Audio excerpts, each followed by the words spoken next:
pictures were on every newspaper in the country and around the world. News reports said a mob had burnt the man alive because he was a foreigner. To them, that meant he was taking their jobs, their women, and was maybe even committing crimes. Even so, no one deserved to die like that. I came to South Africa about 4 years ago, also in search of a better life. This was unbelievable. At one point, I found myself staring at the pictures, daring to contemplate what it must have felt like for that fellow to be engulfed by those flames. I could not bear the thought. No one deserved this. How could anyone have let this happen? Members of my family were calling from Nigeria to find out if it was still safe for me to remain in South Africa. I told them that the riots were just criminal acts by vandals who were out to loot and steal, but that did not explain why they would burn a man alive. I assured them that the violence was over. We were fine. They did not have to worry because I was not in the trouble areas. Days later, my producer called and asked if I'll be interested in making a documentary about the burning man. It would mean driving to the troubled areas, talking to the people who knew the man, and spending time with the locals. I considered the challenges. 1, I was a foreigner. 2, I could only communicate in English. And 3, news reports said the place was still hostile. How could I refuse?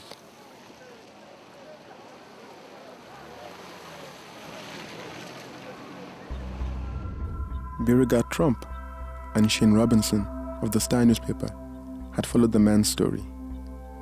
They showed me where to start.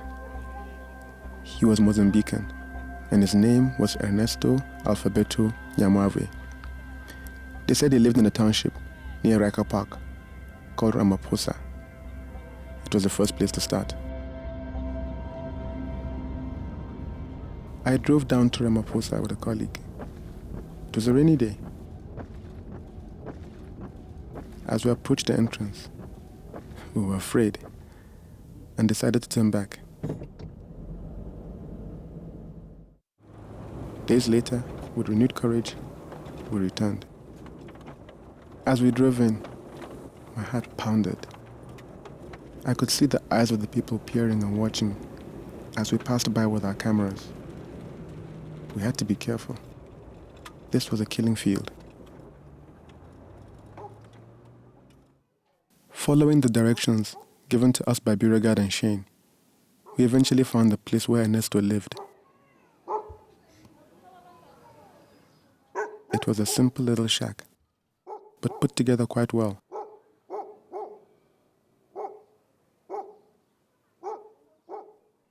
He had lived here with his brother-in-law, Francisco, and together they paid 150 rands per month for the rent.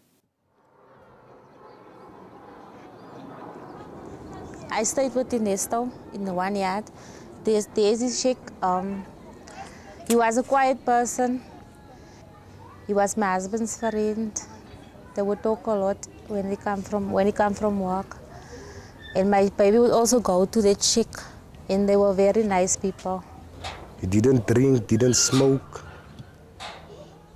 They come from work, cook for himself here. Didn't have lots of friends. I really feel sorry for him. He was a very tall person. Just go to work, come back, greeting us, how are you, fine? Then they go to sleep in the morning, they wake up again, go to work. The neighbors showed me the escape route they told the two men to take when the trouble began. For some reason, they decided not to go that way, but to take the open road instead. When I saw the escape route, I immediately understood why they declined. It would have been impossible to escape if the mob had cornered them there. When I came out, I saw these people chasing these two guys. The one was wearing a maroon t-shirt and carrying a black bag, and the other one was carrying a duvet. It's like orange in color. The duvet was orange in color. in another bag. And they were chasing them. They got to one here next to the new complex. They started throwing him with stones, kicking him, stabbing him. And then the others were catching that other guy there. Ne? And when they catched him there, they stabbed him with a long knife. You could see the blood on the knife. That thing must have went very deep into that man's body. And he was pulling them out. And the other one said no. He went and fetched a fire that side. Some wood that was on fire. And he put it underneath him. And he just like stepped his face into the fire. And then it seemed the guy was not burning enough, like for him or whatever. They took the duvet, the others came and they put the duvet around that man. And they went and fetched some more fire and put it on top of him. And then they were standing there for him to burn. The men who killed Ernesto believe that there is a direct link between the problems in their community and the presence of foreign nationals. Even if it is so, how does burning a man alive come close to solving these problems? Where does this total lack of empathy come from? The man Ernesto was a husband, a father. The men that did this to him and those who watched passively are also husbands and fathers. Could this just have been a flash in the pan reaction? Or is there a darker side to all of us that can be summoned to do the most horrible things? I retraced the path that Ernesto and Francisco took that fateful Sunday. It was hard to imagine what it must have felt like to be hunted down like an animal for the mere reason that one was a foreigner. I stood, staring at the space where the mob caught up with them. There was no evidence of the killing. The rains had cleaned up every trace of what had happened that day, and in some strange way, given absolution to the community. Life had returned to normal in Ramaphosa. We were screaming for them to stop. Don't do it, especially when we saw them going to fetch the fire. We screamed for them, please don't do it. They didn't listen. They didn't listen. They just went on. When somebody set a light with fire all around you, you're literally breathing in the fire and it destroys your lungs, which is the reason why I couldn't scream or say anything. They didn't give a damn what it meant. They didn't care how they're doing it, they just did it. Baylor's words really struck me. What right did the mob have to take Ernesto's life in such a horrible way? Did any of them stop to consider that the man they were killing had the right to live, the right to pursue his happiness and that of his loved ones? I later discovered that Ernesto's remains had already left South Africa and that he had since been buried. Standing in that empty shack, looking at what was left of his belongings, I realized that there wasn't enough in Ramaphosa to tell me about Ernesto. His shack had been stripped bare of anything of value, just like Ernesto's humanity and dignity had been stripped from him on the streets of Ramaphosa on that bloody Sunday. The shack was an empty shell, a shadow of the life that once inhabited it. If I was to learn anything about him, it wasn't going to be from here. I had to go to his family and meet the people he loved and the people that loved him back. It was clear. I had to go to Mozambique.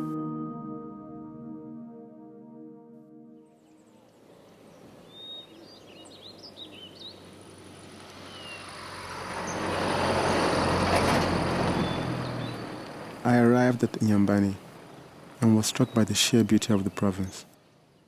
This is where Ernesto was born. This is where he grew up. It could not be compared to where he died. Homweni is a small district in Nyambani, quiet, elegant, and peaceful. Nothing at all like Johannesburg. The day after I arrived, I set out to find Ernesto's village, My driver and translator knew exactly where to go. Everyone in Homweni had heard about the xenophobic attacks. They knew that their brothers, husbands, and fathers were being beaten and killed in South Africa. Everyone knew Ernesto. When we arrived at Ernesto's compound, in the village of Vuka, I was overwhelmed by how familiar the place looked. It wasn't too different from my village in northern Nigeria. People here have no choice but to live off the land. And when the land is not forthcoming, things get really tough. There is no electricity. The running water we take for granted in the cities is a precious commodity here, such that even rainwater has to be channeled through makeshift gutters and into earthen reservoirs and stored for future use. We could also see it had not rained in weeks, and the crops were failing. I started by spending time with Ernesto's children. There are 3 of them. Alfabeto, who is 12 and is in high school. Genosio, who is 7, is in primary school and loves to play soccer. And then there is little Virginia. She has just turned 4 and loves to play house like any other 4-year-old.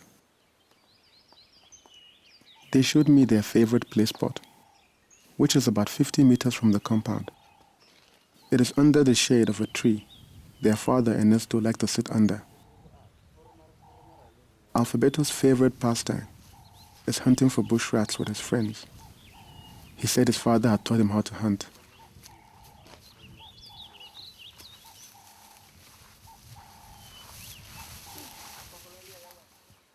He showed me the house he was building for his baby sister. In February, when Ernesto had last visited his family, he had built a kitchen for his wife, Hortensia. Alfabeto had helped.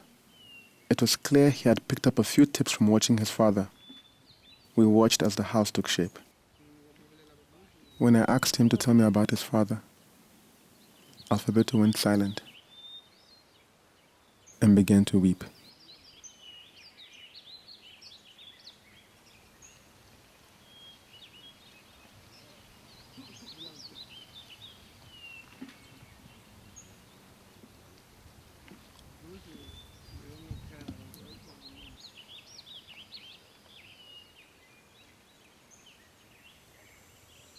Alfabeto is now in high school. He attends the only school in the village. Ernesto had also attended the same school, but his son, Alfabeto, is the first member of the family to go beyond the primary school level. Alfabeto said he wants to be a teacher when he grows up, and that his favorite subject is Portuguese. The day I arrived, though, he had not gone to school. He was told to stay at home by one of his uncles. I was curious as to why he was told not to go to school, but no one could tell me. We went back to the compound, where I was introduced to Ernesto's younger sister, Philomena. Awatekisela awashonga abazukulu bakwe ngahlanganisa ni vana vakwe loko ndzi famba ndzi nga gondza na xikan'we loko va famba va ya ndziba ndzi ta mi byela aya ya ndziba a va ya baba ndzi wa tsaka loko mina ndzi nga na mavoko a wa rhandza ku tshova swifaki ku ya masin'wini ya wena mitsumbula ta munyini ndza mu vile ku ndzi sa na mona.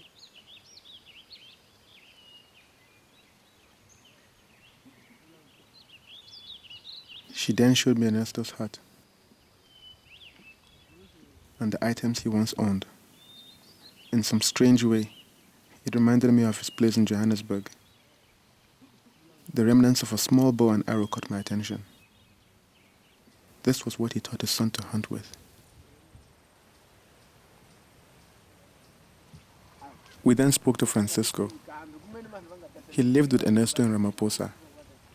He miraculously survived the attack on that Sunday and is still receiving treatment for his wounds from the local hospital, which is about 20 kilometers away. He had returned to Mozambique with Ernesto's remains for the funeral and is recuperating. we learned that his 2-year-old daughter had died of malaria just a couple of days before. When he was ready to talk, we showed him some of the photos of Ramaphosa.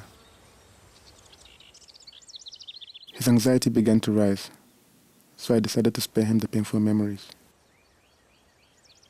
I traga contrato yaka. Ka thenga swa ku tsakisela vanghana. Ta vula swa ku kumena hi wuya tirhi ku ya wuya. Hu ta tshama hi bula va se swa ku bula mabulo va se sino kaya si ni ya ntirhweni. Basi wanga hina leswi swa vanghana swa ku famba ka vanghana nada. Wanga hina swona. A ndzi nga se mu vona a rhandza ku nwa byala. A wo rhandza ku nwa chaya ni refresh ku loko hini mali so hi xavela refresh ku tshama hini a byala nada. A Adze Ugah a rhandza ampunga. Kahle ni masa. A ta bela a wo rhandza ku assistira hina bola manje ku bela ina anga be. A ku favor ka kona favor chief. Francisco also made it clear that he was never going to return to South Africa. Hortensia was wearing a ceremonial white dress. According to their culture, it is traditional for a mourning widow to be adorned in white. This symbolizes the celebration of a life lived, as opposed to the mourning of a death. This was also very familiar to me. Aka mishovo ya mina mina ku ndzi xiva ku tshama ndzi hlayisa vana va mina. So lexi xo ringana ku ndzi pfuna ni vanhu va mina a ndzi se xi tiva ku ndzi ta hanya hi yini. Manje mina mishovo ya mina ndzi xiva ku tshama ni vana va mina ndzi va kula. Ndzi na vucikan'we. Mishovo ndzi nga na hi mina.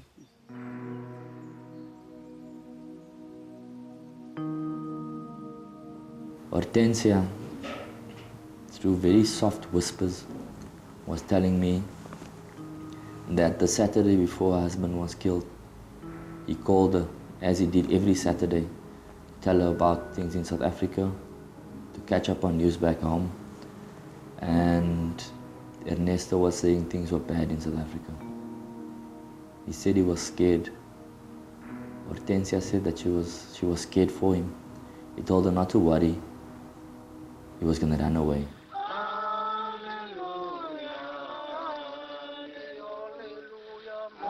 Just the singing and the wailing of the woman.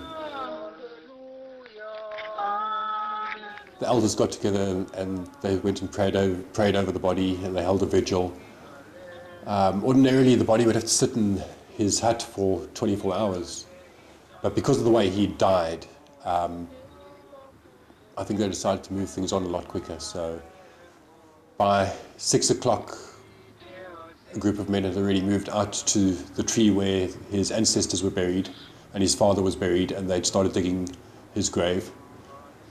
The elder of the village sort of knelt down to say a prayer and threw seeds out onto the spot where Ernesto would be buried, and asked his ancestors to accept him. He'd gone to Joburg to work, but he'd ended up dead. And the whole clan got together, the clan meaning the family and I think sort of friends and relatives from around the area. I think the group had sort of swelled to about 200 people by now.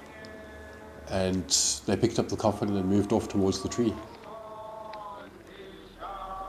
And at that point, they got there, they sang a song, the coffin went down into the grave, and we knew Ernesto was home.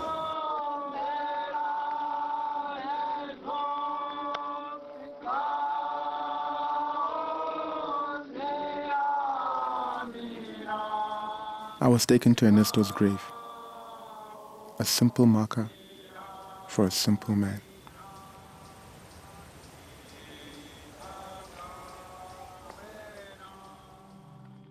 Throughout the rest of my stay with the family, not once did I hear one angry word or any references made to the men who denied this family of their breadwinner. In this place, where resources were sparse, they talked and shared with us like we were their own.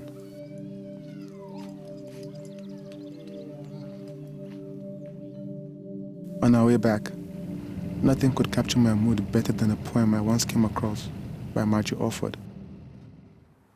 If being a South African means hanging over my garden fence and watching the smooth skin of a man blister as he burns alive, then I am a foreigner. For that skin was an infant's once, caressed by a mother's marveling hand. That skin is a man's, and a lover's hand passed over it, marveling at its smoothness. That skin is a father's, reached for in the night by a child afraid of the dark.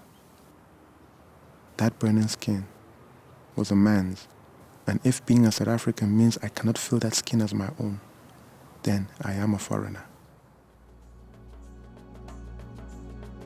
They say man's life should not be judged by how long he lives, but by how well. I am not qualified to pass judgment on how well Ernesto lived. But one thing I know, he was ready to make every sacrifice so that his family could have a better life. And that's what real men do.